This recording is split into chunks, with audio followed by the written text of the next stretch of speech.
insting ini, tadi ya, jadi karena dia, ingin berkorban, terus kemudian juga dia tidak memikirkan kadang kala ini jadi dilemanya orang insting sendiri gitu ya. Dia ingin punya hasrat ingin menolong orang lain, tapi juga kadang mungkin dirinya sendiri sebenarnya butuh juga uang itu gitu. Jadi orang insting itu kan mengalir ibarat air. Air itu dari mata air gunung, akhirnya menjadi sungai sampai ke laut. Tapi kalau air itu dimasukkan ke pipa, dimasukkan ke botol, dimasukkan ke galon, itu menjadi bisnis yang besar.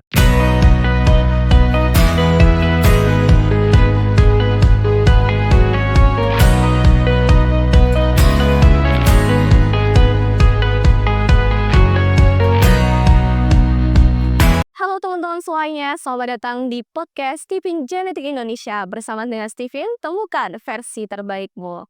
Dan di sini bersama dengan aku Nandia di podcast Steven Genetik Indonesia, dan kali ini kita akan bincang-bincang seputar konsep Steven dan juga pengaplikasiannya dalam kehidupan sehari-hari. Bersama dengan kita ada Solver Hari Sanusi. Terima kasih Mbak Nadia. Oke, nah episode kali ini kita akan membahas tentang bagaimana siapa sih kecerdasan dalam hal cara pandang dia terhadap keuangan, dan juga terkait bagaimana cara pengelolaan yang tepat untuk masing-masing mesin kecerdasan. Dan untuk episode kali ini spesial banget buat kita akan membahas dan kulik seputar mesin kecerdasan insting. Nah, buat kamu dengan mesin kecerdasan insting, simak sampai habis ya untuk pembahasan kita kali ini. Oke, Solver Hari berkaitan dengan mesin kecerdasan insting nih. Nah, mesin kecerdasan ini insting itu kan punya kemampuan yang bisa dibilang unik dibandingkan dengan mesin kecerdasan yang lainnya yang mungkin punya karakternya masing-masing gitu ya. Dan di sini insting itu menjadi unik karena dia itu punya kemampuan yang serba bisa tersebut. Kemudian juga dia punya potensi nalurinya yang cukup kuat gitu ya. Dan kemampuan dia juga untuk bisa adaptasi di berbagai lingkungan. Nah, itu sebenarnya ada nggak sih solver kaitannya gitu ya dengan potensi-potensi seorang insting tersebut dalam hal cara pandang dia gitu terhadap keuangan sendiri gitu. Baik, insting, kekuatan dominan dan otak tengah. Mereka yang ketertarikannya justru kepada orang dan lingkungan di luar dirinya. Mereka tertarik untuk berkontribusi, berperan, kepake. Sehingga ketika ia memiliki sesuatu, dalam hal ini uang, uang itu jadi alat, jadi sarana untuk dikorbankan, untuk diberikan, untuk dibagikan. Maka orang insting itu ketika mereka punya uang, langsung otomatis punya naluri untuk uang ini mau dibagi sama siapa ya? Uang ini diberikan sama siapa ya? Uang ini bisa nolong siapa ya? Uang ini bisa dipinjamkan kepada siapa ya? Jadi uang itu bisa jadi tidak lama ada di tangannya, di rekeningnya, di kantongnya, diberikan, dibagikan, dikorbankan untuk menolong. Sehingga dia berposisi sebagai seorang martir. Artinya orang yang mengorbankan uangnya untuk orang lain. Maka hati-hati bagi orang insting terhadap uangnya. Bisa jadi dia banyak menolong, banyak bagi, banyak membantu orang lain. Ketika yang paradoksnya, ketika dia butuh uang, Ya, dia dia nggak punya, dan ketika dia minta pertolongan, orang-orang yang telah ia bantu belum tentu menolong. belum tentu menolongnya, dan disitulah insting jadi bingung seperti itu. Oke, menarik ya soal insting ini. Dan insting ini tadi ya, jadi karena dia ingin berkorban, terus kemudian juga dia tidak memikirkan kadang kala ini jadi dilemanya orang insting sendiri gitu ya. Dia ingin punya hasrat ingin menolong orang lain, tapi juga kadang mungkin dirinya sendiri sebenarnya butuh juga uang itu gitu. Nah, kalau dari menurut Solver sendiri gitu ya, gimana sih apa yang perlu dilakukan oleh orang insting ini biar kayak hal-hal yang tidak diinginkan itu terjadi gitu kan? Kita juga perlu untuk memikirkan diri kita sendiri seperti itu, memikirkan keluarga kita sendiri gitu.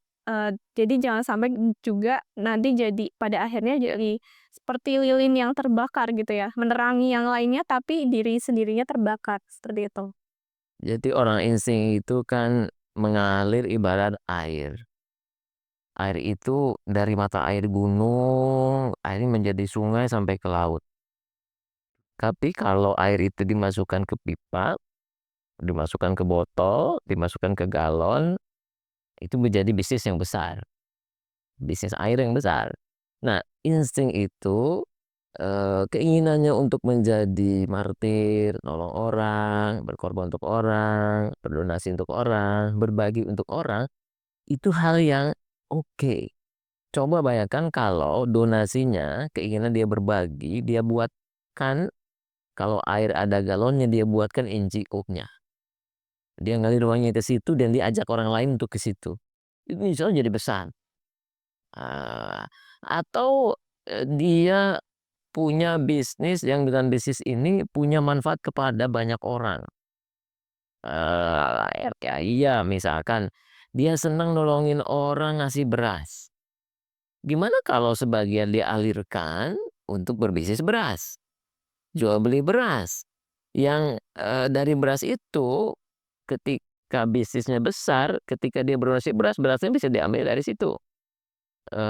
Jadi dia punya air yang ada dalam botol, air ada dalam galon, air ada dalam tangki. Nah, itu yang dilakukan oleh orang insting dan dia sama sekali senang melakukan, pengorbanan dalam bentuk apapun. Bagi orang insting yang generalis, dia tidak terlalu, berhitung harus langsung memberi atau harus melalui NGO, dia mah apa saja bisa.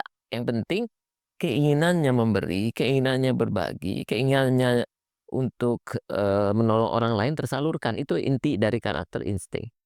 Ya, sebagian insting justru mengalami kesulitan hidup dalam hal keuangan karena kebaikannya yang besar itu, yang dimanfaatkan oleh orang lain. Ada insting yang akhirnya dia berbisnis, dia sudah punya uang 5 miliar, akhirnya uang 5 miliarnya itu diambil oleh saudaranya. Kayak kakak beradiknya, nggak jelas kemana tuh uangnya, sehingga akhirnya karena dia berkorban untuk satu bisnis, akhirnya dia yang berhutang. Nah, ya hutang 5 miliar ini dia harus bayar kan. Akhirnya uang yang rumah yang sudah ada dia jual untuk bayar hutang, mobil yang sudah ada dia jual buat bayar hutang. Dia punya rumah buat anak-anaknya 3 dia jual untuk membayar hutangnya sampai ia akhirnya hidup dalam kontrakan. Karena ada juga insting yang dia punya warisan dari keluarganya, dengan warisan ketika dapat uang warisan, rumah dijual, ada saudaranya yang datang minta pinjam uang dong, ya saudaranya belum bekerja, dikasih modal dan sebagainya. Sampai akhirnya uangnya juga habis. Yang seharusnya dia punya uang sekian, ratus juta, tiba-tiba dia tidak punya uang dan harus ngutang. Dan ketika nagih uangnya, ya seperti itulah ya. Kalau nagih hutang itu banyak dramanya. Dan orang insting nggak mau ada drama, ingin tenang, ingin damai, menghindari konflik. Akhirnya biarlah saya yang atau jangan sampai seperti itu ya. Yap. Itu paradoksnya insting. Satu sisi ingin jadi martir, nolongin orang lain, tapi satu sisi jangan sampai dia yang tanda petik dikorbankan. Maka dia mesti punya tadi menjadi insting yang cerdas seperti itu. Oke, menarik banget ya, pembahasan kita soal insting. Nah, tadi, sempet aku highlight gitu ya, jadi kita pun dalam hal membantu orang lain, apalagi seorang istri gitu ya, yang punya benar-benar naluri untuk membantu dan, berkorban untuk orang lain, tentunya kita perlu memikirkan mungkin bisa dibilang strategi, bagaimana kita untuk membantu tersebut. Bisa jadi mungkin tadi bisa misalnya melalui NGO untuk juga mungkin mau ngajak orang lain untuk sama-sama memberikan kebermanfaatan di NGO tersebut. Atau mungkin, cara-cara lain yang, istilahnya tidak langsung memberi gitu ya. Karena ini berkaitan dengan uang itu memang sensitif banget ya so far, apalagi bagi seorang insting nih yang misalnya apa namanya, nggak enak hati gitu kan, istilahnya kayak jadi mengorbankan diri sendiri. Nah, itu hal-hal yang perlu kita hindari juga.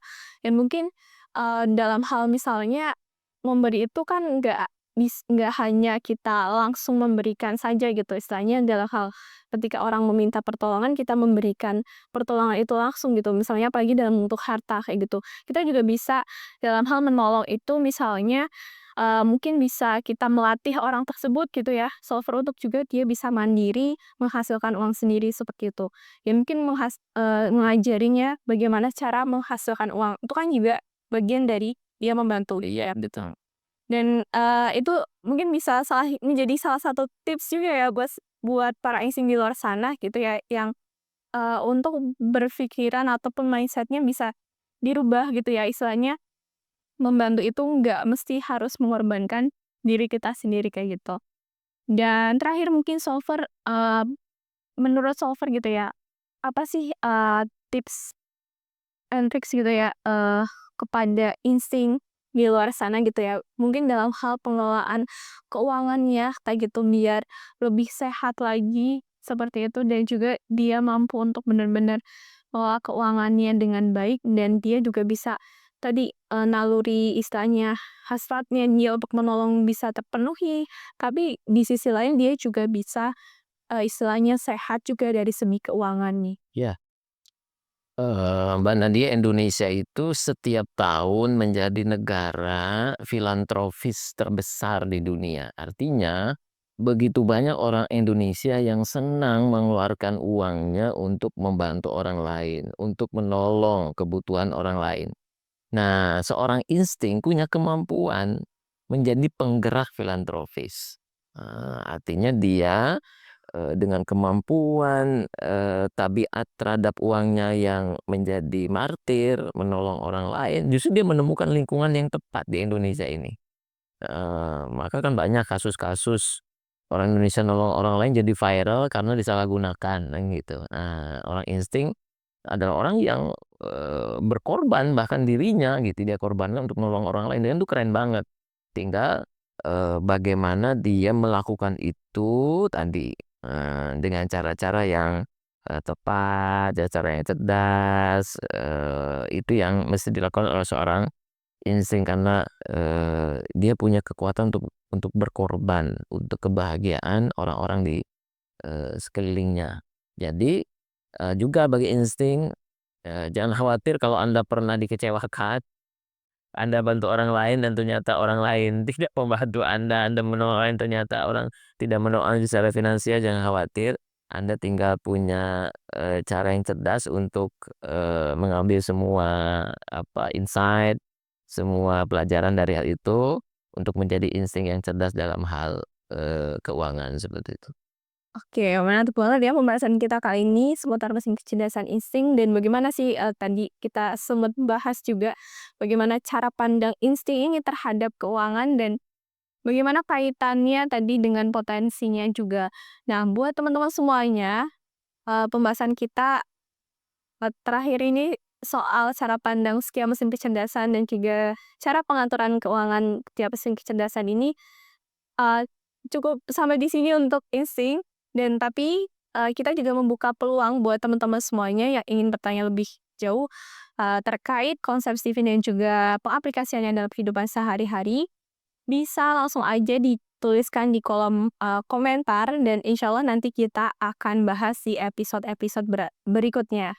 Dan jangan lupa untuk like dan subscribe dan juga share sebanyak-banyaknya konten ini di teman-teman dan juga keluarga teman-teman semuanya.